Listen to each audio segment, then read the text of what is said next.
ચિત્ત મેલાય કે ભાવના ભાવે ભાવના ભાવે અખિર સંસાર એકાર અખિલ સંસાર એકારમો મુજ નહીં પ્રેમ ઈનસુ મુજ નહીં પ્રેમ સ્થિરતા ચિત્ત મેલાય કે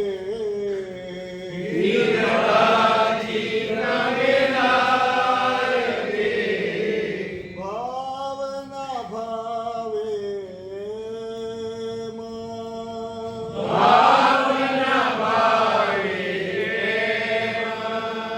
અથિર સંસાર એકાર અખિલ સંસાર એકારમો મુજ નહીં પ્રેમ ઈનસુ મુજ નહીં પ્રેમ અનંતકારી અનંત કલ્યાણ કરનારા વાસુદેવ વસાવનારા તારક તીર્થંકર સ્વામી ભગવાન મહાવીર મહારાજા એમના શાસનને પામીને આત્મકલ્યાણના માર્ગે આગળ વધી રહેલો સમ્યક દ્રષ્ટિ જીવ આયુષ્ય જ્યારે પૂરું થવા આવે છે એ સ્થિતિની અંદર કેવી તૈયારી કરે છે એનું સુંદર મજાનું વર્ણન આ સમાધિ વિચાર નામના ગ્રંથમાં ચાલી રહેલું છે. અને એમાં આજે 35મી ગાથા અહીંયા આપણે પહોંચ્યા. અંતિમ ગઈકાલે વાત કરી હતી કે તવ વિચાર અંતરંગ મેં કરે તે લખીએ સોય. અંતરંગ સ્વરૂપની અંદર અંતઃકરણની અંદર જે વિચાર કરે છે સમ્યક દ્રષ્ટિ આત્મા જીવનના અંતિમ પડાવની અંદર ગોઠવાયેલો એ અહીંયા લખવામાં આવે છે કે સ્થિરતા ચિત્ત મેં લાયકે ભાવના ભાવે એમ. એ ભાવના ભાવવાનું કામ કરે છે. તો ભાવના માટે શું જરૂરી છે? તો કે સ્થિરતા જરૂરી છે. સ્થિરતા ન હોય તો ભાવના બનવાના બદલે એ કલ્પનાનું સ્વરૂપ ધારણ કરી લે છે. એટલે સ્થિરતા એ પણ પાછી બગલો જે સ્થિરતા લાવે છે એવી સ્થિરતા સમજવાની નથી. બગલો પણ એક પગ અદ્ધર રાખી અને મનને સ્થિર કરે છે એવી સ્થિરતા અભિપ્રેત નથી, પણ હું આત્મા છું એ પ્રકારના ભાવની સ્થિરતા એ અભિપ્રેત છે. કાયાની સ્થિરતા ન પણ હોય, કદાચ મનના પરિણામ એમાં પણ રાગ દ્વેષના તરંગો ઊભા થતા હોય એટલે મનની સ્થિરતા પણ ન હોય, પરંતુ સૌથી પહેલી સ્થિરતા એ અભિપ્રાયની સ્થિરતા અહીં અભિપ્રેત છે. અભિપ્રાયની અંદર હું આત્મા છું એ ભાવ અંદર દ્રઢ કરવાનું કામ એ કરેલો છે. શરીરની અંદર ઉપયોગ જાય છે, 5 ઇન્દ્રિયના વિષય તરફ ઉપયોગ જાય છે, પણ આ બધું મારું મૂળભૂત સ્વરૂપ નથી. આ બધું મારા માટે બંધનરૂપ છે, બોજારૂપ છે. આમ સમજી અને ત્યાંથી ઉપયોગને ખસેડતા હું તો આત્મા છું. કાળથી ચાલી આવતો સહજ ચેતનાનો પ્રવાહ જે અનંત કાળ સુધી ચાલવાનો છે, એનો ક્યારેય પણ વિરામ નથી, એનો ક્યારેય પણ અંત નથી, એનો ક્યારેય જન્મ નથી અને મોત નથી. એવા પ્રકારનું આત્મ તત્વ એ હું છું. આ પ્રકારે અભિપ્રાય પોતાનો સ્થિર કરતો જાય તો ભાવના જગતની અંદર પ્રવેશ થઈ શકે. જ્યાં સુધી અભિપ્રાયમાં સ્થિરતા નથી આવેલી તો કાયાની સ્થિરતા એ કદાચ મારક પણ બની શકે. બગલા માટે કાયાની સ્થિરતા છે એ મારક છે. વાણીની સ્થિરતા એક જ વિષયની અંદર ઊંડાણથી પોતાનો વિચાર રજૂ કરવાનું કામ કરે, પણ જો આશય મલિન હોય તો વાણીની સ્થિરતા એક જ વિષયની પકડ હોવા છતાં પણ એવી વાણીની સ્થિરતા પણ એના માટે બાધક બની જાય. અને વિચાર સાયન્ટિસ્ટો કંઈ શોધ કરે છે ત્યારે ભોળાભાઈ એમને એમ શોધ થઈ જાય છે. એમાં મનને કેટલું બધું કોન્સન્ટ્રેટ કરવું પડે, કેટલું સ્થિર કરવું પડે, પણ એ સ્થિરતા પણ એના માટે તારક નથી બની શકતી. આત્મકલ્યાણના માર્ગે એને આગળ વધવામાં સહાયક નથી બની શકતી, કારણ કે એનો અભિપ્રાય એ પ્રોપર જગ્યાએ ગોઠવાયેલો નથી પોતાની જાત માટેનો. હું કોણ એ જ્યાં સુધી અભિપ્રાય ચોખ્ખો ન કરે, એ અભિપ્રાયને સ્થિર કરવાનું કામ ન કરે, ત્યાં સુધી બાહ્ય મન વચન કાયાની સ્થિરતા એ તારક બનવાના બદલે મારક બને તેવી શક્યતા વધારે છે. એટલે અહીંયા જે સ્થિરતા લાવવાની વાત છે, ચિત્તમાં સ્થિરતા, એ કઈ તો કે અભિપ્રાયની સ્થિરતા. અભિપ્રાયની અંદર હું આત્મા જ છું, એ સિવાયની જે ચીજ છે એ બધી ઉપાધિ છે. કર્મ આચારાંગ સૂત્રમાં લખેલું છે, કમ્મુણા જાય ઉવાહી. કર્મથી બધી ઉપાધિઓ ઉત્પન્ન થઈ રાખે છે. સંસારમાં જે કંઈ પણ ઉપાધિ ઊભી થાય છે બધું કર્મનું પરિણામ છે, કર્મનું રિઝલ્ટ છે. અને અંદરમાં પણ જે રાગ દ્વેષ વગેરેના પરિણામ ઊભા થાય છે એ પણ કર્મના પ્રભાવે ઉત્પન્ન થાય છે. આ પણ એક વ્યવહાર નહીંનું સ્ટેટમેન્ટ છે. વ્યવહારના એંગલથી આ વાત કરવામાં આવેલી છે. રાગ દ્વેષ મોહ એ કર્મના કારણે ઉત્પન્ન થાય છે. એ જ જો પાછું એંગલને આપણે કાયમી ધોરણે સ્થિર કરી દઈએ તો પછી એમાં વાંક તો પછી મારો રહેતો નથી. આવું પ્રચ્છન્નપણે અંદરમાં સ્વીકૃત થતું જાય છે. એટલે આપણે નિશ્ચય નહીંનું જે તાત્પર્ય છે કે મારા ચૈતન્ય પટ ઉપર જે કંઈ પણ આવાગમન થાય છે રાગ દ્વેષ મોહના પરિણામની, એની અંદર જવાબદાર એકમાત્ર હું છું, બીજું કોઈ જવાબદાર નથી.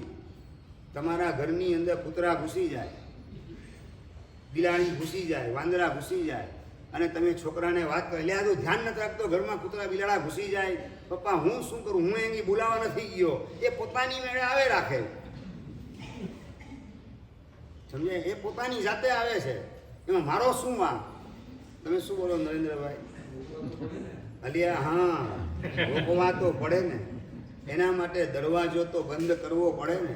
બારીમાંથી આવે છે વાંદરો કૂદીને તો બારી બંધ કરવી પડે, કાં નેટ ગોઠવવી પડે.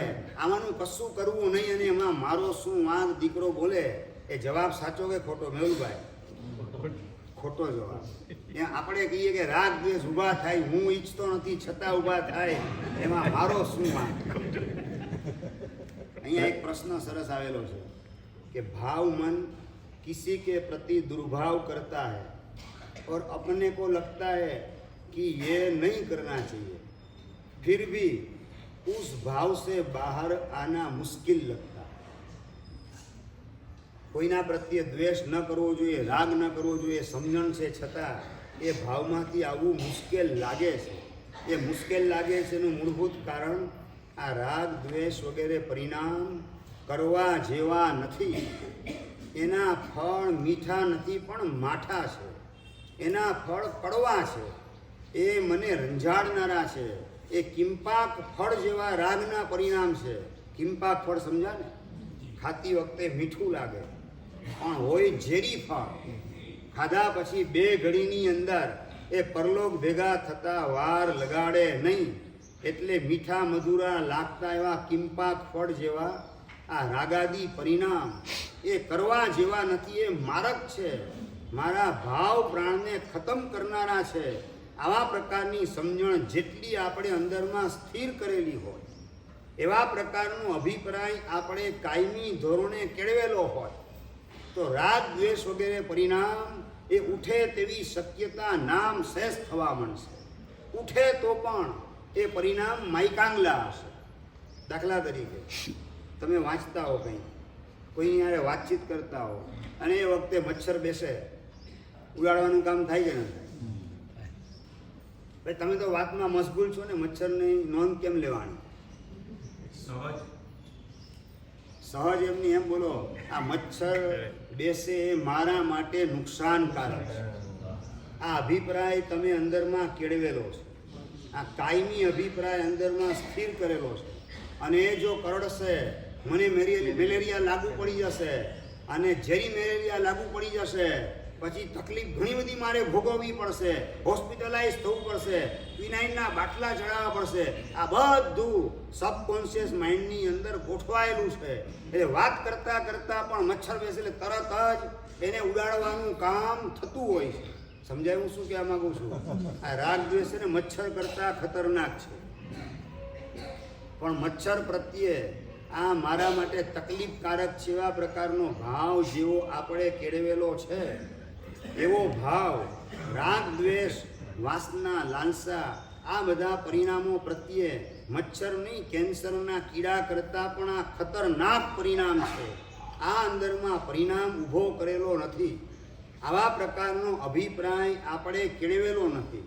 એના પરિણામ કેવા પ્રકારના આવશે એનું શાંત ચિત્તે ગંભીરતાથી ચિંતન મનન અને મંથન કરેલું નથી.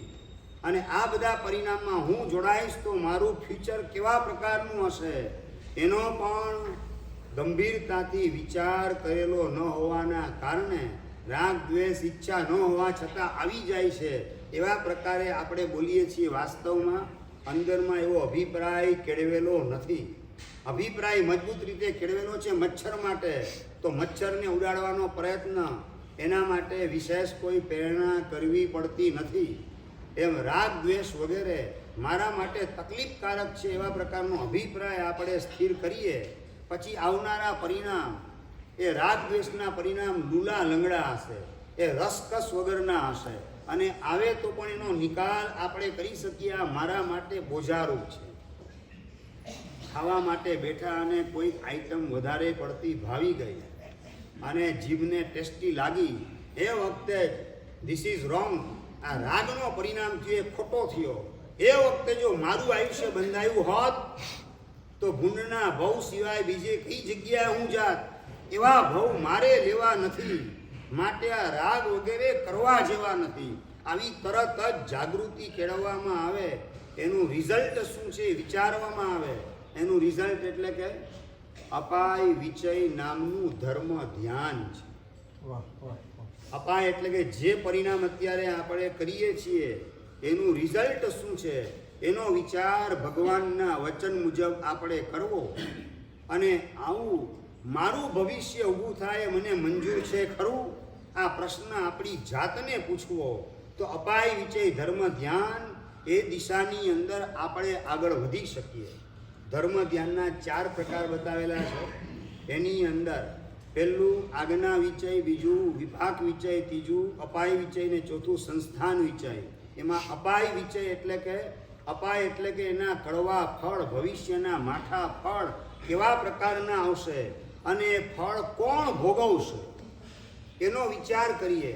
અને એ જો ફળ મારે જ ભોગવવાના છે તો એ અવસ્થા મને મંજૂર ખરી કે નહીં એનો ગંભીરતાથી વિચાર આપણે કરીએ તો અપાય વિચય ધર્મ ધ્યાન એની ભૂમિકા તૈયાર થતી જાય. વિચયનો મતલબ છે વિચાર.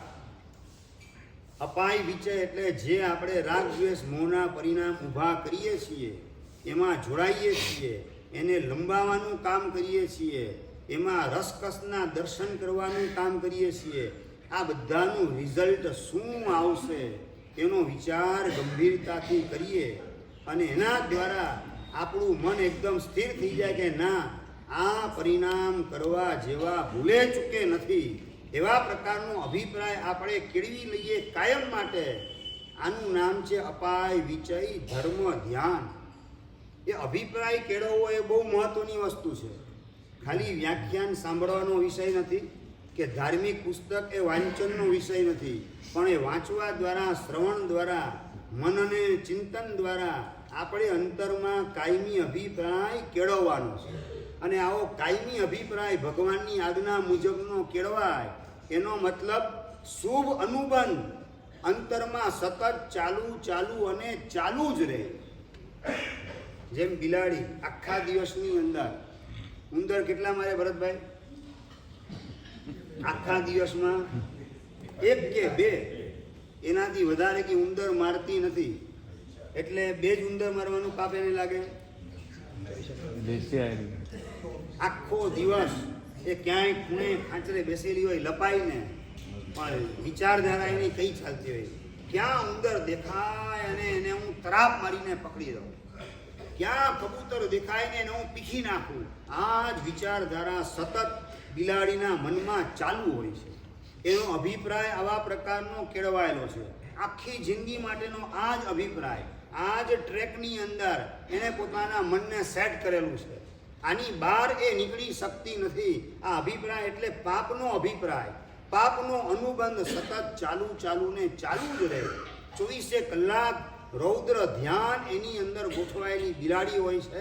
ભલે હિંસાની પ્રવૃત્તિ 1-2 વખત એની 24 કલાકમાં થાય, પરંતુ અનુબંધ એને પાપનો સતત 24 કલાક ચાલુ હોય છે. બસ એનાથી ઓપોઝિટ આપણે અપાય વિચય ધર્મ ધ્યાન ચાલુ કરી દઈએ. આ રાગ વગેરેના પરિણામ કેવા ખતરનાક આવે છે. પોતાની જ પત્નીના માથામાં જૂ બનીને ઉત્પન્ન થવું પડે અને ગૌતમ ગણધર જેવા મહાપુરુષનો સમાગમ એ પણ નિષ્ફળ કરાવી નાખે, એવા પ્રકારનો આ રાગનો પરિણામ છે. આ રાગના જ કારણે પોતાની દીકરીમાં આસક્ત થઈ એની સાથે લગ્ન કરવાનું કામ પ્રજાપતિ રાજા કરે અને એમાં ત્રિપુષ્ટ વાસુદેવનો જન્મ થઈ જાય. આહા, કેવા રાગના પરિણામ ગોઝારા છે, ખતરનાક છે. એ વિચાર કરતા કરતા કંપારી આવે અંદરમાં આત્મ પ્રદેશો ધ્રુજવા માંડે. ના, આ રાગના પરિણામ ભૂલે ચૂકે કરવા જેવા નથી. આ રાગ ભૂલે ચૂકે કરવા જેવો નથી. આવો અભિપ્રાય અંદરમાં જેમ જેમ કેળવાતો જાય, રાગના અપાય, રાગના રિઝલ્ટનો વિચાર અને એ પરિણામ કોણે ભોગવવા પડશે, મને આ બધું મંજૂર ખરું કે નહીં. જો એ મંજૂર નથી રિઝલ્ટ, તો મારે રાગને છોડ્યા સિવાય બીજો કોઈ ઓલ્ટરનેટ મારા આત્મા માટે બચતો નથી. આવા પ્રકારનું ચિંતન મનન મંથન આત્મલક્ષી વિચારણા બીજાને કહેવા માટે કે સમજાવવા માટે કામ લાગશે એ રીતે ચિંતન કે મંથન આપણે કરવાનું નથી. કારણ કે પરલક્ષી વિચારણા એ પણ પાછો પાપનો અનુબંધ પાડે તેવી શક્યતા ઊભી છે. પરલક્ષી એટલે આને કેવા કામ લાગશે, આને કેવા કામ લાગશે, આને સમજાવવા આમ કામ લાગશે, આને આ રીતે ટોપી ફેરવીશ, આને આ રીતે ટોપી ફિટ કરીશ. આ રીતે પરલક્ષી વિચાર ધારણા એ આત્માનો વિચાર, પોતાનો વિચાર, એનાથી પોતાને લાખો યોજન દૂર રાખે છે અને એના કારણે આત્મવંચના શરૂ થતા વાર લાગે નહીં. એટલે જે કંઈ વિચારણા કરીએ એ બધું આત્મલક્ષે, સ્વલક્ષે, સ્વકલ્યાણના લક્ષે, મારા આત્માનું કલ્યાણ થાય માટે આ બધી વિચારણા કરેલો છું. આ રાગ ભૂલે ચૂકે ક્યાંય પણ કરવા જેવો નથી. બસ આ વિચાર અંદરમાં જેટલો ઘૂંટાતો જાય તેમ તેમાં અપાય વિચય ધર્મ ધ્યાન શરૂ થતું જાય અને અપાય વિચયના માધ્યમથી કાયમી અભિપ્રાય કેળવાતો જાય. તો અહીંયા જે પ્રશ્ન છે કે આ પરિણામ કરવા જેવા નથી, છતાં પણ આવે છે, એની બહાર નીકળવું અઘરું લાગે છે. એ અઘરું લાગી શકશે નહીં. એવી રીતે કોઈના પ્રત્યે દુર્ભાવની પણ વાત કરેલી છે કે ભાઈ દુર્ભાવ કોઈના પ્રત્યે આવે તો પણ એ ખરાબ લાગવા છતાં એનાથી અટકી શકાતું નથી. તો દુર્ભાવ જે છે એના માટે પણ અપાય વિચય ધર્મ ધ્યાન એને આપણે બરાબર સેટ કરવાનો છે કે ઊંઘની અંદર લીન બનેલા ત્રિપુષ્ટ વાસુદેવ અને બીજી બાજુ ઓલાને સંગીતનો પ્રેમ અને એના કારણે સંગીતમાં એવો લીન બની ગયો કે રાજાની આજ્ઞા, વાસુદેવની આજ્ઞા પાળવાનું ચૂકી ગયો અને એના કારણે ત્રિપુષ્ટ વાસુદેવની ઊંઘ બગડી ગઈ અને એના પ્રત્યે દ્વેષને દુર્ભાવ ઊભો થઈ ગયો. શું સમજે તારા મનમાં? મારી આજ્ઞા પાળવા કરતા આ સંગીતનું સુખ તને ચડિયાતું લાગે છે? જો એના ફળને જોઈ લે, બતાવી દઉં રિઝલ્ટ. અને ધગધગતું શિશુ રેડવા સુધી અને એના પ્રાણ લેવા સુધી ત્રિપુષ્ટ વાસુદેવ ગોઠવાઈ ગયા. એના પ્રત્યે ઊભો થયેલો દુર્ભાવ એણે શું રિઝલ્ટ આપ્યું? કોકના જાન લેવા સુધીની પ્રવૃત્તિ કરાવી. એટલે રૌદ્ર ધ્યાનની અંદર પ્રવેશ કરાવ્યો અને રૌદ્ર ધ્યાન એના પરિણામે 7મી નરકની અંદર ત્રિપુષ્ટ વાસુદેવને જવું પડ્યું. એટલાથી પણ વાત પતતી નથી. બહાર નીકળીને પાછા 7મી નરકમાંથી બહાર નીકળીને શાસ્ત્રકાર કહે છે કોઈ પણ જીવ સાતમી નરકમાં જાય ત્યાંથી બહાર મનુષ્ય ગતિમાં એક પણ જીવ આવી શકતો નથી. એના માટે માત્ર એક તિર્યંચ ગતિ બચે છે. સાતમી નરકમાંથી બહાર આવે એટલે માત્ર તિર્યંચ ગતિ. દેવલોકમાં તો જવાનું છે જ નહીં. નરક મરીને દેવમાં ન જાય, નરક મરીને નરકનો જીવ ન થાય, નરક મરીને કાં મનુષ્યને કાં તિર્યંચ. અને મનુષ્ય પણ 1 થી 6 નરકમાંથી બહાર નીકળે તો, સાતમી નરકમાંથી બહાર નીકળે તો મનુષ્ય ગતિ ઉપર પણ ચોકડી લાગી જાય. એટલે આ દુર્ભાવ સૈયા પાલક પ્રત્યે ઊભો થયેલો, એના પ્રત્યે શિશુ રેડવા સુધીનું રૌદ્ર ધ્યાન, એને મરાવવાનું પાપ, અને એને મરાવવા દ્વારા એ રૌદ્ર ધ્યાન દ્વારા પોતાની સાતમી નરકમાંથી બહાર નીકળીને સિંહના ભવની અંદર બહાર નીકળીને બકરીના ભવમાં ગયા હોત ને, હજી કદાચ પરંપરા એ સુધરે એવો સ્કોપ હતો.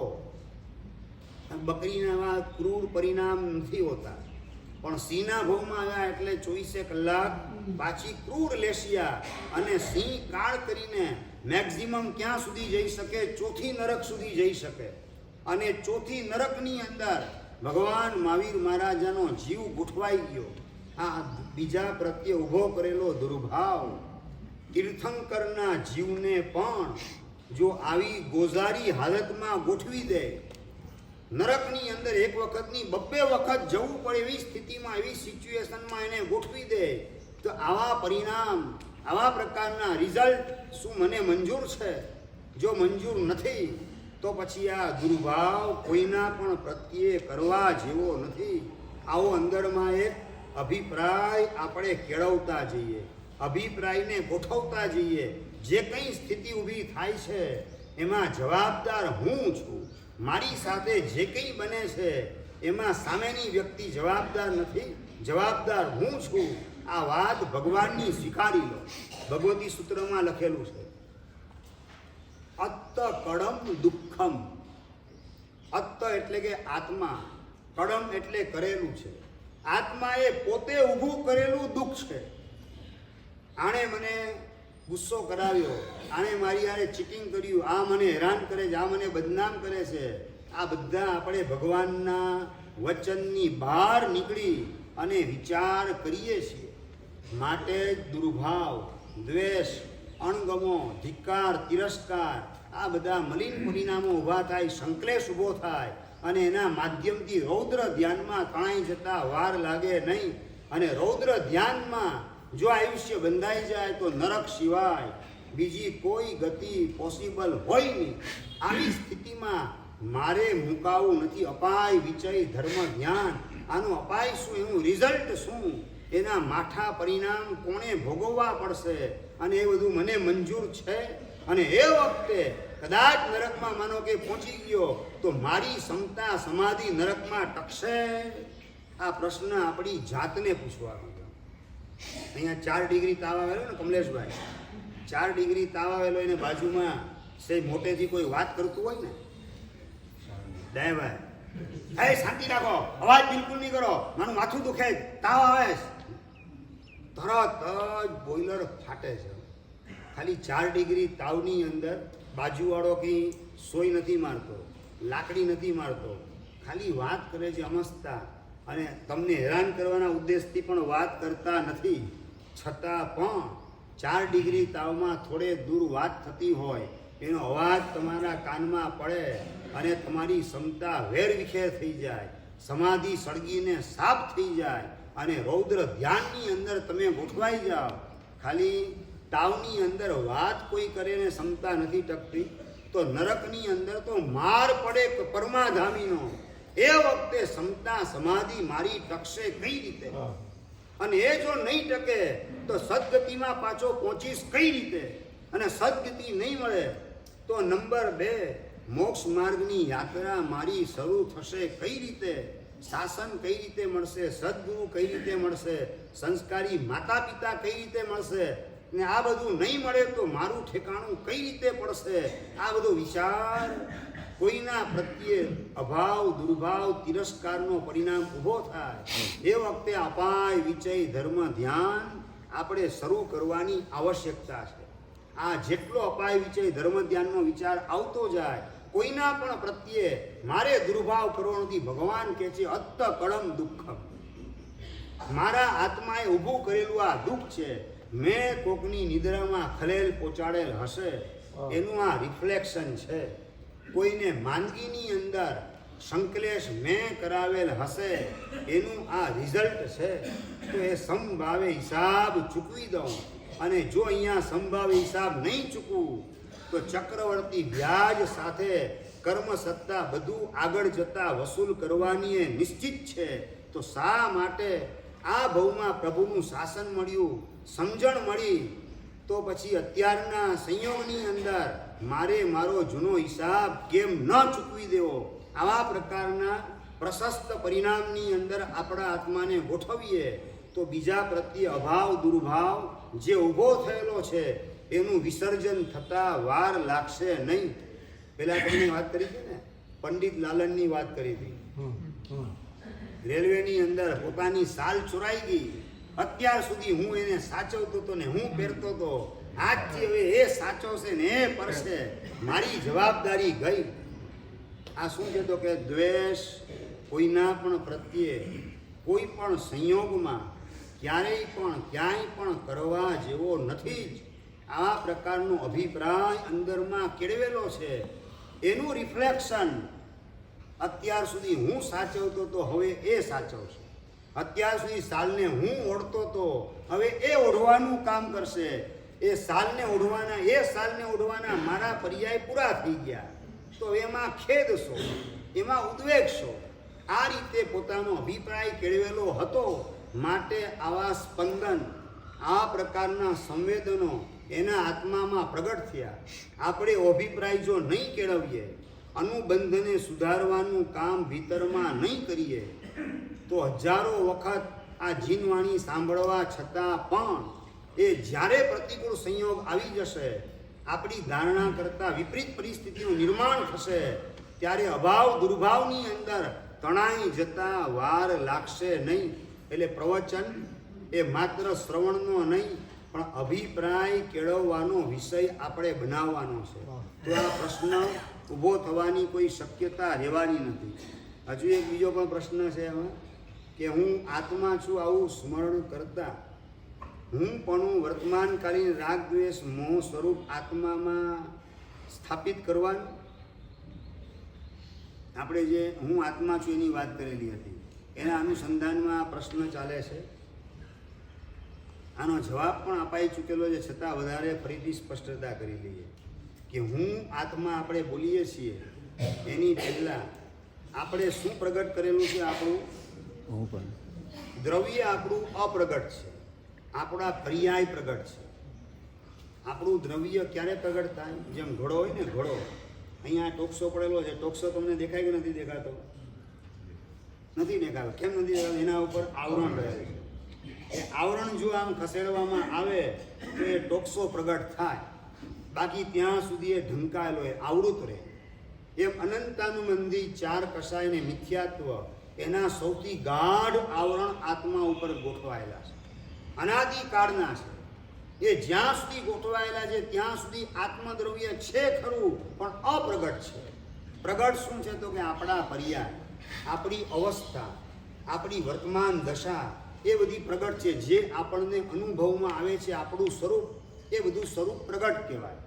જે સ્વરૂપ આપણને અનુભવમાં નથી આવતું એ બધું અપ્રગટ સ્વરૂપ કહેવાય. સમજાય છે બરાબર? જેમ કે માટીનો ઘોડો હોય તો કઈ અવસ્થા એની દેખાય છે? ઘડાની અવસ્થા તમને દેખાય છે. એ પહેલાં માટીનો પિંડ હતો, પણ પિંડ અત્યારે દેખાય તમને? પિંડ નથી દેખાતું, પણ અવસ્થા કઈ દેખાય છે? ઘડાની અવસ્થા એની દેખાય છે. તો એ ઘડો જે આ ઘડો છે, તો ઘડાપણું તમે કેમાં સ્થાપિત કરો છો? માટીમાં ઘડાપણાનું તમે સ્થાપન કરો છો. માટી અને ઘડો એની વચ્ચે અભેદ છે. માટી કરતાં ઘડો જુદો દેખાડી શકાતો નથી. માટી ને ઘડો બે સાથે જ છે, માટે ઘડો કેવો છે? માટીથી અભિન્ન છે. એવી રીતે અત્યારે આપણે રાગ દ્વેષ મોહવાળા આપણા પરિણામ છે, હકીકત છે. પણ હું આત્મા છું, તો હું પણ આપણે કેમાં સ્થાપિત કર્યું? આપણા આત્માની અંદર. આપણો જે પ્રગટ પર્યાય રાગ દ્વેષ મોહ વાળો, એમાં હું પણ સ્થાપિત નથી કરતા. ફરીથી રાગ દ્વેષ મોહ છે એ હું છું, એ પ્રમાણે આપણે બોલવાનું કામ નથી કરતા. હું આત્મા છું. એટલે રાગ વાળો પરિણામ, રાગથી મિશ્રિત એવી ચેતના એ કોનાથી અભિન્ન છે? આત્માથી અભિન્ન છે. અને આપણે રાગમાંથી આપણું લક્ષ ખસેડી અને આપણું લક્ષ ક્યાં ગોઠવીએ છીએ? હું આત્મા છું. આત્માની અંદર હું પણ આપણે સ્થાપિત કરીએ છીએ. એ રાગવાળા દ્વેષવાળા આત્મામાં હું પણ સ્થાપિત કરવાનો પરિણામ નથી. રાગ દ્વેષ પ્રગટ છે, પણ હું પણ રાગ દ્વેષના પરિણામમાં સ્થાપિત નથી થતું. હું પણ આત્મામાં સ્થાપિત થાય છે. એટલે રાગ દ્વેષ મોહ વાળા પ્રશ્ન જે છે કે રાગ દ્વેષ મોહ સ્વરૂપ આત્મામાં હું પણ સ્થાપિત કરવાનું, તો કે ના, હું પણ આત્મામાં સ્થાપિત કરવાનું છે. પણ હવે વાત એ હતી કે હું શુદ્ધ આત્મા, એ પ્રમાણે બોલવાનો મેં નિષેધ કરેલો. એના અનુસંધાનમાં પ્રશ્ન ચાલે છે કે આપ શ્રીએ કહ્યું હતું કે નિશાન ઊંચું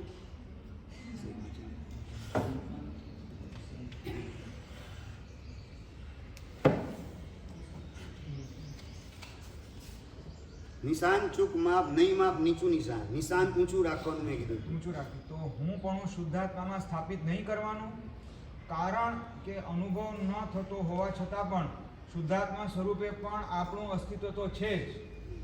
બરાબર છે. શુદ્ધ આત્મામાં હું પણ સ્થાપિત કરું કે નહીં? આ વર્તમાન કાળમાં ધર્મ જગતમાં પ્રવેશ કરનારા અને નિશ્ચય નહીં વગેરેનો તત્વજ્ઞાનનો અભ્યાસ કરનારા એ લોકો માટેનો આ એક મોટો પ્રશ્ન છે, ગંભીર પ્રશ્ન છે કે હું પણ આત્મામાં સ્થાપિત કરું, રાગ દ્વેષવાળા પરિણામમાં સ્થાપિત કરું કે શુદ્ધ આત્મામાં સ્થાપિત કરું? તો શુદ્ધ આત્મા એટલે કે સિદ્ધ ભગવંત જેવું શુદ્ધ સ્વરૂપ, કર્મ મુક્ત એવું શુદ્ધ સ્વરૂપ, એમાં હું પણ સ્થાપિત કરું. આ પ્રમાણે કેમ ન કરું? નિશાન એ કાયમ માટે ઊંચું રાખવું. એટલે રાગ દ્વેષના પરિણામમાં તો હું પણ નથી જ કરવાનું, પણ આત્મામાં હું પણ કરવાના બદલે શુદ્ધ આત્માની અંદર હું પણ કેમ નહીં કરવાનું? પ્રશ્ન આ છે. ઊંચું લક્ષ્ય શા માટે ન કેળવવું? તો એ બહુ સરસ મજાનો પ્રશ્ન છે. હું તમને કહું, તમારો બાબો 7મા ધોરણમાં ભણતો હોય, ઉમેશભાઈ 7મા ધોરણનો અભ્યાસ કરતો હોય, લક્ષ્ય એનું કેવું હોય? ડૉક્ટર થવાનું. દર વર્ષે 90, 95, 97% જેટલા માર્ક્સ લાવતો હોય અને એને પૂછો કે તારો ભાવ શું છે? શું બોલે? મારે ડૉક્ટર થવું છે બોલે કે હું ડૉક્ટર છું એમ બોલે? થવું છે. હા, થવું છે. હું ડૉક્ટર છું એમ નહીં બોલવાનું. ઊંચો ભાવ રાખવાનો એમ કહું છું. ઊંચો હું છું જ, હું ડૉક્ટર જ છું. રાખવાનું કે નહીં રાખવાનું? હા, ડૉક્ટર થયો નથી ત્યાં સુધી કઈ રીતે બોલી શકે હું ડૉક્ટર છું? એમ સ્વદ્રવ્ય અનુભવમાં જ્યાં સુધી નથી આવ્યું ત્યાં સુધી હું શુદ્ધ આત્મા છું એ કઈ રીતે બોલી શકાય? સમ્યક દ્રષ્ટિ જીવ કે જેણે 5 લેયર અનંતાનુબંધી 4 કષાય અને મિથ્યાત્વ એ મોટા ચીકણા કાળા મેસ લેયર પણ એને કાઢી નાખેલા છે અને શુદ્ધ આત્માના સ્વરૂપની આંશિક અનુભૂતિ એણે કરેલી છે. એ શુદ્ધ આત્મા પોતાને બતાવે તો એ વાત યાજબી છે, પણ જેણે હજુ સુધી શુદ્ધ આત્મા દ્રવ્ય પ્રગટ કરેલું નથી અને એ જો બોલે 5મા ધોરણમાં 7મા ધોરણમાં ભણતો છોકરો હું ડૉક્ટર છું એમ બોલે, શું રિઝલ્ટ શું આવશે એનું કમલેશભાઈ? એ ભણવાનું બધું બંધ કરી દેશે. હું તો ડૉક્ટર છું જ, હવે મારે ભણવાની શું જરૂર છે? એમ હું શુદ્ધ આત્મા છું તો સાધના કરવાની મારે શી જરૂરત છે?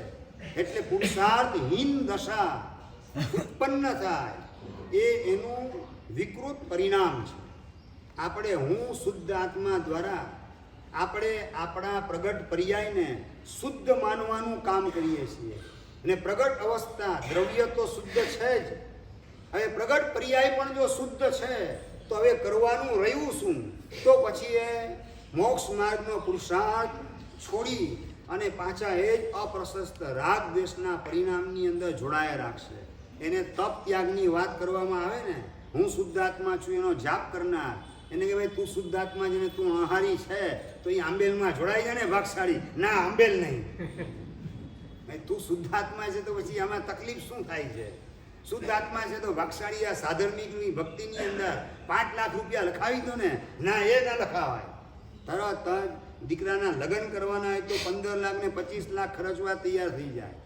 પણ આ વાત જ્યાં આવે ત્યાં તરત જ નકારનો પરિણામ. એટલે બધું શું છે તો કે પોપટિયા પાઠ જેવું આપણે પઢેલું હોય કે હું શુદ્ધ આત્મા છું એટલે પ્રગટ પર્યાય એને જ શુદ્ધ માનવામાં આવે તો મોક્ષ પુરુષાર્થ એનો ઉચ્છેદ થઈ જાય. સંસારનો ઉચ્છેદ ન થાય, મોક્ષ પુરુષાર્થનો ઉચ્છેદ થઈ જાય. પેલો બાળક હું ડૉક્ટર છું એમ નથી બોલતું, ડૉક્ટર થવું છે એમ બોલે છે. એમ સાધક હું શુદ્ધ આત્મા છું એમ નહીં, મારે શુદ્ધ આત્મા થવું છે એ પ્રમાણે બોલે તો વ્યાજબી છે. અત્યારે પોતે પ્રગટ પર્યાયમાં અશુદ્ધ છે, એની વર્તમાન અવસ્થા રાગ દ્વેષ મોહવાળી છે. એટલે સાધક જેણે હજુ ગ્રંથિભેદ કરેલો નથી એ દિશામાં આગળ વધી રહેલો છે. એના અંદરમાં જાગૃતિ કઈ છે તો કે મને હું પણ વર્તાય છે કેમાં? પ્રગટ પર્યાયની અંદર. પર્યાય પ્રગટ છે માટે હું અનુભવ પર્યાયનો છે અને હું પણ પર્યાયમાં સ્થાપિત થાય છે. એ રાગવાળો પરિણામ, રાગવાળી ચેતના એ કેનાથી અભિન્ન છે? આત્માથી અભિન્ન છે. માટે એ આત્મા તરીકે હું આત્મા બોલું તો એ મારો રાગવાળો પર્યાય, રાગવાળી ચેતના એને આત્માથી અભેદ ભાવ છે એટલે એ વાત સમ્યક છે. પણ નંબર 2, રાગવાળી અવસ્થામાં હું શુદ્ધ આત્મા બોલું તો રાગનો પર્યાય એ શુદ્ધ આત્મા સ્વીકારે ખરો? રાગ દ્વેષ મોહના પરિણામ એનો પ્રવેશ શુદ્ધ આત્માની અંદર ક્યારેય પણ થતો નથી. એટલે કે રાગ દ્વેષ મોહના પરિણામને શુદ્ધ આત્મા સાથે અભેદ નથી.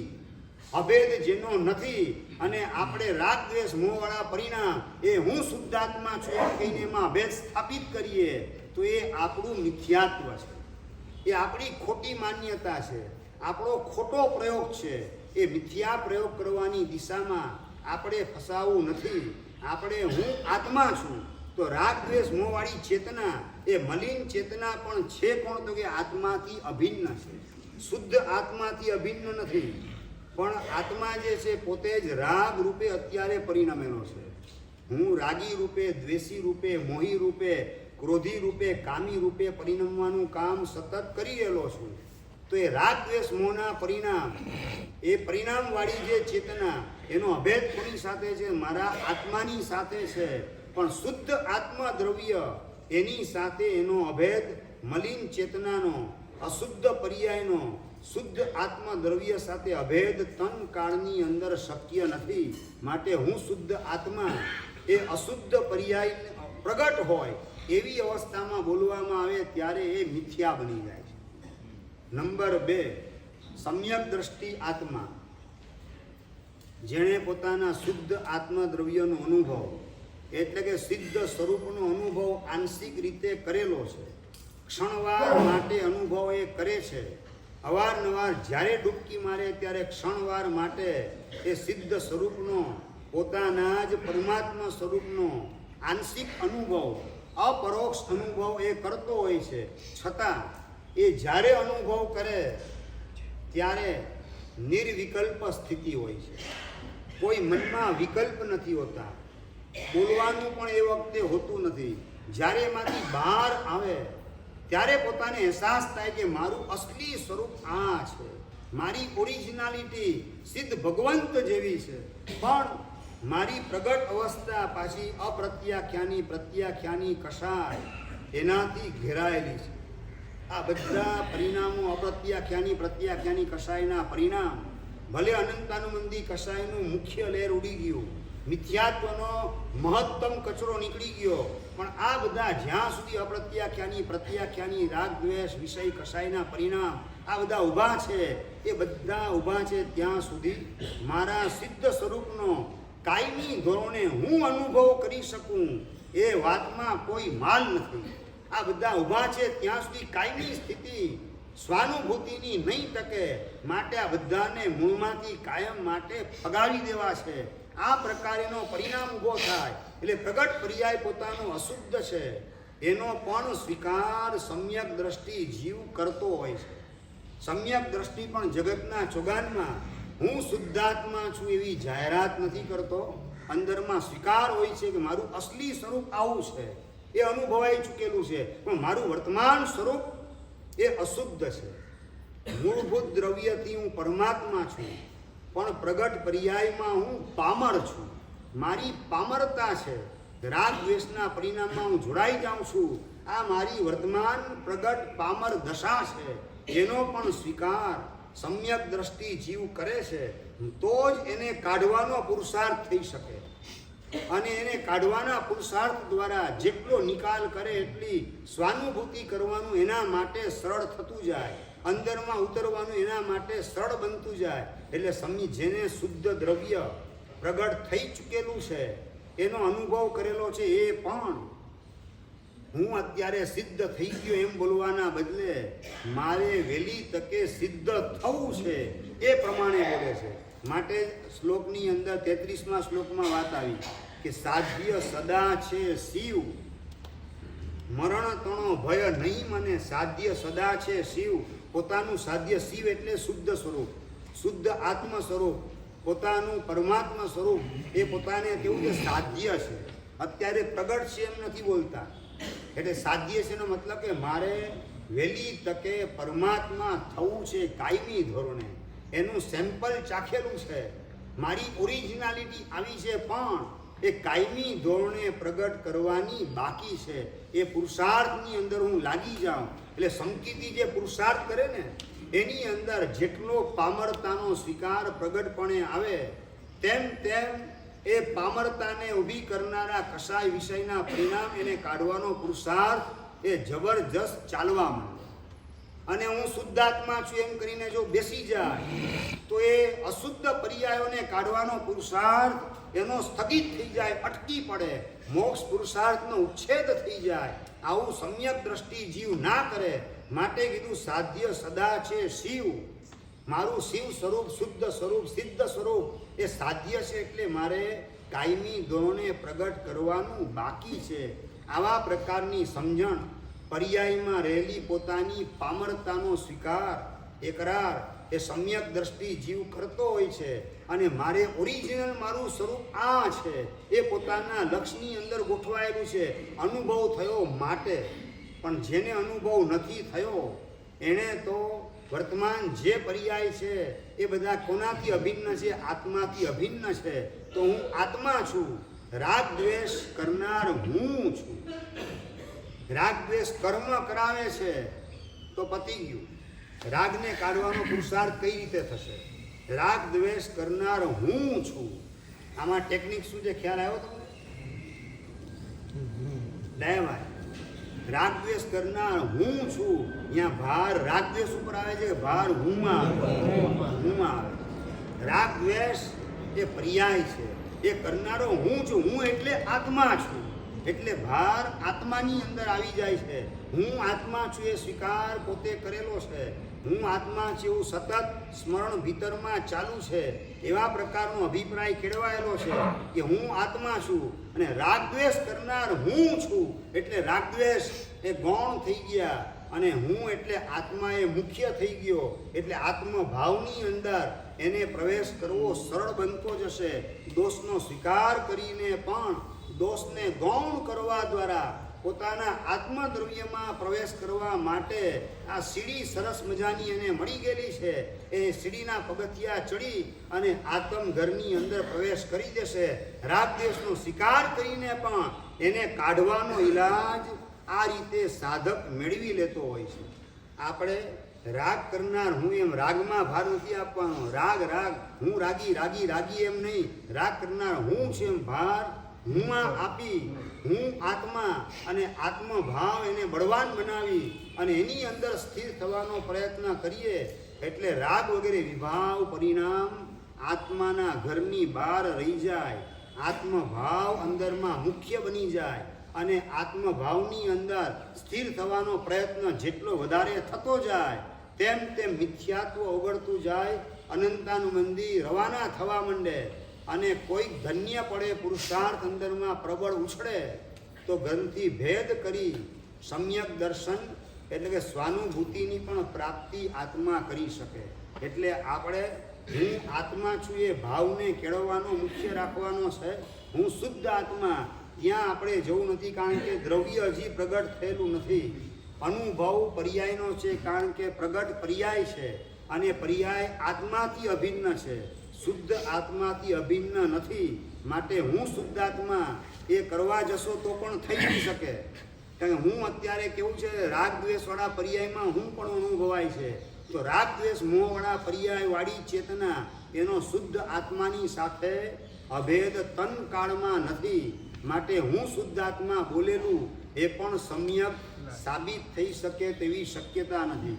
એટલે આપણે હું આત્મા એ ભાવને આપણે દ્રઢ કરવાનો છે. સાહેબ, હા, જમાલીમાં શું સમય જે પણ એમના ઉડી ગયા સંસારો પતરાઈ ગયો એમનું વાક્ય પતરાઈ ગયો બોલો એ અત્યારે આ સભાને ઉપયોગમાં આવે એવા પ્રકારનો પ્રશ્ન નથી. એ કડે માણે કડેનો સિદ્ધાંતને આની યારે અત્યારે જે વિષય આપણો ચાલે એની યારે જાજો સંબંધ નથી. એ સાઈડનો વિષય છે. અહીંયા એક જૂનો પ્રશ્ન છે કે નિગોદમાં મન નથી છતાં દુઃખ કેમ થાય છે. તો આનો ખુલાસો આપેલો કદાચ વધારે સ્પષ્ટતા એ વખતે ન થઈ હોય તો કહી દઉં કે મન નથી એ કઈ રીતે બોલાય છે. ભિખારી કેવો કહેવાય, નિર્ધન કે ધનવાન? નિર્ધન. એટલે ભિખારી પાસે ખિસ્સામાં 1 રૂપિયો કે 5 રૂપિયા પણ ન હોય એમ કહેવા માંગો છો? નિર્ધન બોલ્યા ને હમણાં, નિર્ધન બોલ્યા એટલે એને ભજીયા ખાવા હોય તો એની પાસે 10ની નોટ ન હોય ને એમ પૂછ્યું હોય. તો જો ધન હોય તો નિર્ધન કેમ કહેવાય? તો ધનવાન કેવો જોઈએ ને? પછી એક બાજુ નિર્ધન કહો છો ને બીજી બાજુ કહો 10 રૂપિયાની નોટ છે એટલે ધનવાન છે.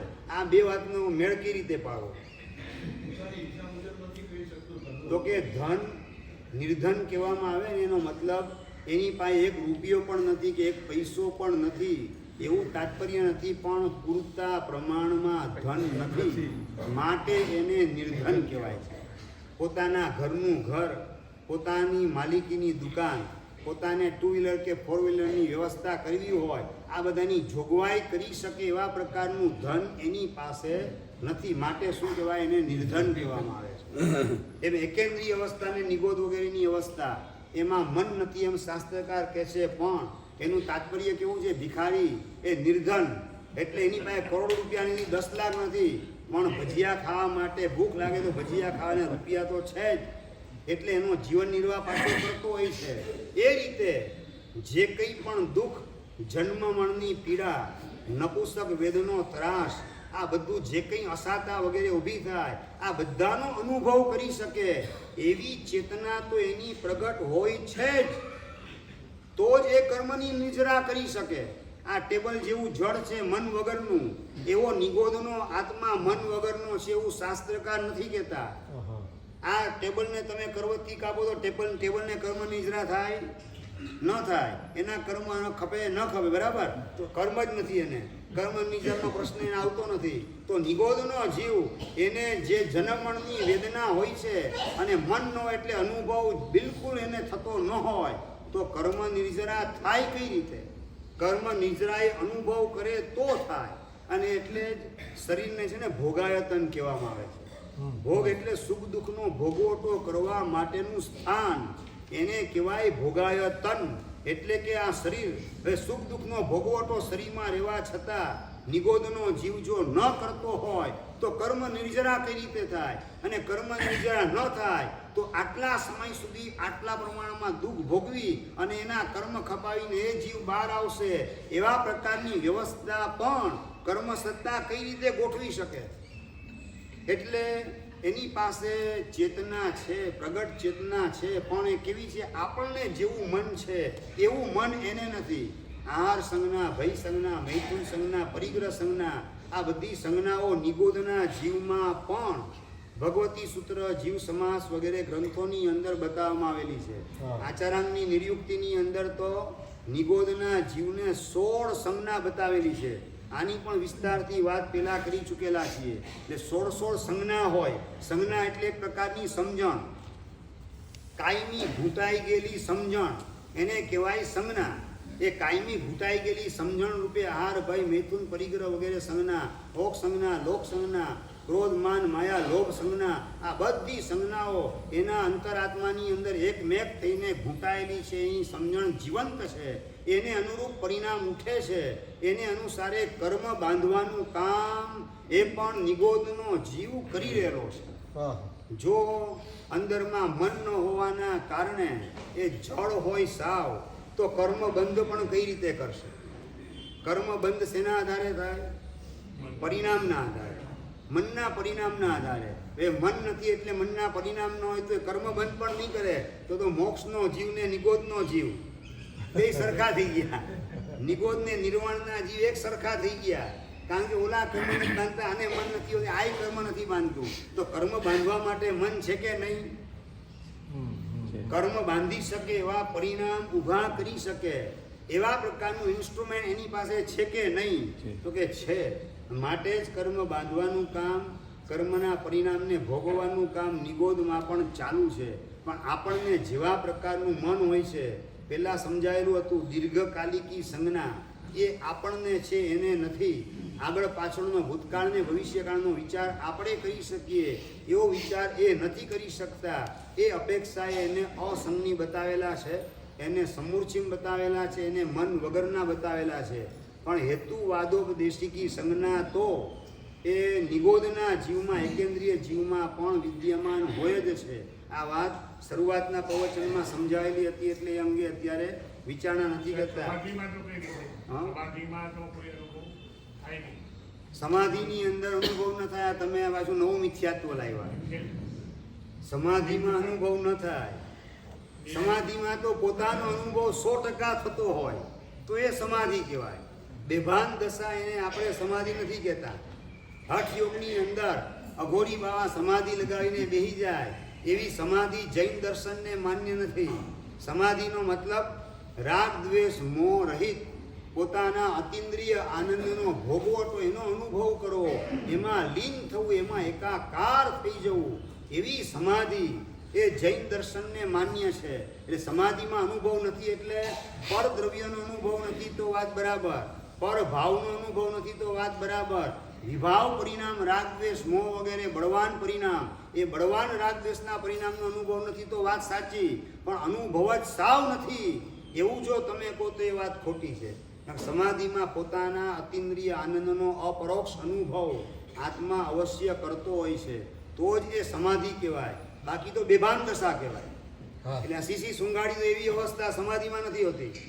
સમજાય છે બરાબર? એટલે આ બધી પાયાની સમજણ આપણે ચોખ્ખી મેળવીએ. એટલે સ્વરૂપની અંદર પ્રવેશ કરે તો આત્મા બેહોશ ન થઈ જાય, પણ સભાન રહે, પૂર્ણ જાગૃત અવસ્થા હોય, ટોટલ અવેરનેસ એનો અનુભવ આત્મા કરતો હોય. અને આત્માના આનંદનો અનુભવ કરતાં કરતાં એમાં જ સ્થિર થવાનો પ્રયત્ન એ પણ ભીતરમાં ચાલુ જ હોય. અને એ પ્રયત્ન જો 2 ઘડી સુધી થઈ ગયો, 2 ઘડી સુધી સ્થિર થઈ ગયો પોતાના ચૈતન્ય સ્વભાવની અંદર, તો ક્ષપક્ષણી મંડાઈ જાય, કેવલ જ્ઞાન પ્રાપ્ત થતા વાર લાગે નહીં. એવો ફોર્સ લાવવા માટેની જ મથામણ એ સ્વાનુભૂતિ કરનારો સંકિતી વારંવાર કરતો હોય છે. આપણો પણ પ્રયાસ આ જ દિશાનો કેળવવાનો છે. એના માટે બતાવે છે શરૂઆત ક્યાંથી કરવી, તો સ્થિરતા ચિત્ત મેં લાયકે ભાવના ભાવે એમ. સ્થિરતા એટલે અભિપ્રાયની સ્થિરતા. હું આત્મા છું, બસ આત્મા છું, તો મારે આત્મા સ્વરૂપે પરિણમવું છે. દેહ નથી તો દેહ ભાવની અંદર અટવાવું નથી. મને ભૂખ લાગી, મને તરસ લાગી, મને થાક લાગ્યો, મને ઊંઘ આવે છે, આ બધા દેહ ભાવની અંદર મારે અટવાવું નથી. જે કંઈ છે બધું પાડોશીને છે, બધું એને ભલે હો, મારે એની આરે કંઈ લેવા દેવા નથી. હું તો આત્મા છું. આ રીતે આત્મભાવની સ્થિરતા અભિપ્રાયમાં કેળવી અને ભાવના ભાવે એમ એવા પ્રકારની ભાવના સમ્યક દ્રષ્ટિ આત્મા અંતિમ અવસ્થાની અંદર ભાવે છે. કેવી તો કે અથિર સંસારે કારમો ઈણ શું મુજ નહીં પ્રેમ. સંસાર કેવો છે એના 2 વિશેષણ બતાવ્યા. સંસાર અસ્થિર છે અને સંસાર કારમો એટલે ભયંકર છે. સંસારમાં કશું સ્થિર રહી શકે તેમ નથી. ગમે એટલી જાગ જમાડ સરસ મજાની દેખાતી હોય. હનુમાનજી મેરુ પર્વત ઉપર રહેલા પરમાત્માની ભક્તિ માટે મેરુ પર્વત ઉપર જતા હોય છે અને નીચે તરફ નજર કરી વૈતાડ્ય પર્વત ઉપર સંધ્યા ઈસ્ટમેન કલરની ખીલેલી હતી. એ જોઈને હનુમાનજી એકદમ પ્રસન્ન ચિત્તે આગળ વધતા હોય છે. પરમાત્માની ભક્તિ કરી કલાક 1.5 કલાક સુધી અને રિટર્ન થાય છે. રિટર્ન થયા એ વખતે જુએ તો ચારે બાજુ બ્લેકઆઉટ છવાયેલ છે, અંધાર પટ છવાયેલો છે અને વિચારધારા હનુમાનજીના અંતરમાં શરૂ થઈ જાય. ઓહ, હમણાં હું ગયો મેરુ પર્વત ઉપર, ત્યારે તો સંધ્યા ઈસ્ટમેન કલરની કેવી ખીલેલી હતી, એના રંગબેરંગી કેવા અદ્ભુત કલર હતા અને બધું વિખેરાઈ ગયું. ખરેખર આખો એ સંસાર આવો જ છે. પુણ્યના કલર ક્યારે ઉડી જાય, સુકાઈ જાય, વિખેરાઈ જાય, એની કોઈ આગાહી ક્યારેય થઈ શકતી નથી. એ પુણ્યના કલર ઉડી જાય એની પહેલા મારે મારું કામ કરી લેવું. ત્યાંને ત્યાં સંધ્યા વિખેરાતી જોઈ, અંધાર પટ છવાયેલો જોઈ, અંદરમાં વૈરાગ્યનો પ્રકાશ પથરાઈ ગયો. બહારમાં બ્લેકઆઉટ છવાયેલ હોવા છતાં અંદરમાં સમજણનો પ્રકાશ પથરાઈ જાય, વૈરાગ્યનો દીવો પ્રગટાવી લીધો અને ત્યાંને ત્યાં ખચાખચ માથાના વાળ કાઢી અને પ્રત્યેક બુદ્ધ બની સંયમની સાધનામાં હનુમાનજી ગોઠવાઈ ગયા. આવા નિમિત્તો તમને તો ડગલે ને પગલે મળે છે, એના કરતાં વધારે નિમિત્ત મળે છે. હજારી નોટ કેન્સલ થઈ એટલે અસ્થિરતાનું પ્રદર્શન છે કે બીજું કંઈ છે? આ કોરોનાનો ઉપદ્રવ એ પણ એક પ્રકારની અસ્થિરતાનું નાટક છે. આ કેટલા પ્રસંગો આવે છે. હમણાં તમારે ત્યાં નજીકમાં જ એક ભાગશાળી ખાડામાં પડી જાય ને કાઢવા માટે બાજુમાં ઊભા રહે અને એના ઉપર આંખ નીચેને ગાડી ચલાવનાર યુવાન એ બધાના ઉપર પોતાની ગાડી ફેરવી દે અને 10 જેટલા ભાગશાળી ત્યાંને ત્યાં કચડાઈ ગયા. ખબર નથી તમને બધાને? બધા ખબર છે. માયેલો હલે છે કેટલો, પ્રશ્ન એટલો છે. હું કદાચ ત્યાં હોત તો આ વિચાર કેટલો, હું કદાચ ત્યાં હોત તો હું પણ ઉપડી ગયો હોત. પછી મારી ઘરવાળીનું હું ને દીકરાનું ને દીકરીનું ને ઉઘરાણીનું હું એ બધો વિચાર કરીને રોકાઈ જાય. કોણ તમને રોકાવા દે? મારી આ સ્થિતિ ઊભી થાય એની પહેલાં મારે ચેતી જવું છે. આ સંસારની અસ્થિરતા એને જેટલી અંદરમાં લાઈવ રાખીએ એની જગ્યાએ આપણી જાતને ગોઠવીએ કે મારો કદાચ ત્યાં નંબર લાગી ગયો હોત તો. આ વિચાર કરી અને જેટલા અંદરમાં ઉતરીએ, આત્મકલ્યાણની તૈયારી કરીએ તો આ જગત કાય સ્વભાવો સંવેદ વૈરાગ્યાર્થમ. ઉમા સ્વાતિજી મહારાજ તત્વાર સૂત્રમાં વાત કરેલા છે કે જગતનો સ્વભાવ અને કાયાનો સ્વભાવ એ સંવેગ અને વૈરાગ્ય પ્રગટાવવા માટે છે. સંવેગ એટલે મોક્ષે પહોંચવા માટેનો થનગનાટ ને તરવરાટ, અને નિર્વેદ એટલે સંસાર પ્રત્યેનો પૂરેપૂરો કંટાળો. એનું નામ નિર્વેદ એટલે વૈરાગ્ય ભાવ પ્રગટાવવા માટે જગતની દરેક ઘટનાઓ બનતી હોય છે. શરીરની અંદર પણ પરિવર્તન જે થતું હોય છે એ સંવેગને વૈરાગ્ય પ્રગટાવવા માટે છે. આવા પૂર્વધર એવા મહર્ષિ ઉમા સ્વાતિજી મહારાજ એના તત્વાર સૂત્રના શબ્દને લક્ષમાં રાખી અને અથિર સંસારે કારમો એટલે ભયંકર છે. ભયંકર એટલે કે નાના નાના છોકરા એ પણ ઉપડી ગયા, 10 જણ ઉપડી ગયા, એની અંદર નાના છોકરા ભૂલકા, એનો પણ નંબર લાગી ગયો. આ કેવો કારમો એટલે ભયંકર સંસાર છે. ભૂકંપની અંદર 26 જાન્યુઆરી 2001ની અંદર કેટલા હુમાઈ ગયા. આ બધો કારમો ભયંકર સંસાર. આ બધી વિચિત્રતાઓ જોયા પછી પણ હજુ હું કેમ ભીતરમાં જાગતો નથી? આટલો ભારે કર્મી હું કેમ છું? આવો કઠોર ને નઠોર હું કેમ બની ગયેલો છું? આ રીતે પોતાની જાતને જેટલી ઢંઢોળવામાં આવે તેટલું આગળનું કામ સરળ થતું જાય. એનો શું મુજ નહીં પ્રેમ? હવે આવા સંસાર પ્રત્યે મને બિલકુલ પ્રેમ નથી. એવો સંસાર પ્રત્યે નકારનો પરિણામ એકવાર જાગૃત થાય, ઉપયોગને ક્યાંય સંસારમાં રહેવાનું ફાવે નહીં. તો ઉપયોગ જ્યાંથી પ્રગટ થયો એ આત્મ ઘરની અંદર સમાઈ જશે, પોતાના ઘરની અંદર પહોંચી જશે અને પોતાનો અનુભવ પ્રગટપણે કરતા વાર લાગશે નહીં. આવું કરવાના માર્ગે આપણે આગળ વધીએ એ જ મંગલ કામના. જીનાગ્ન વિરુદ્ધ કહેવાય. તમે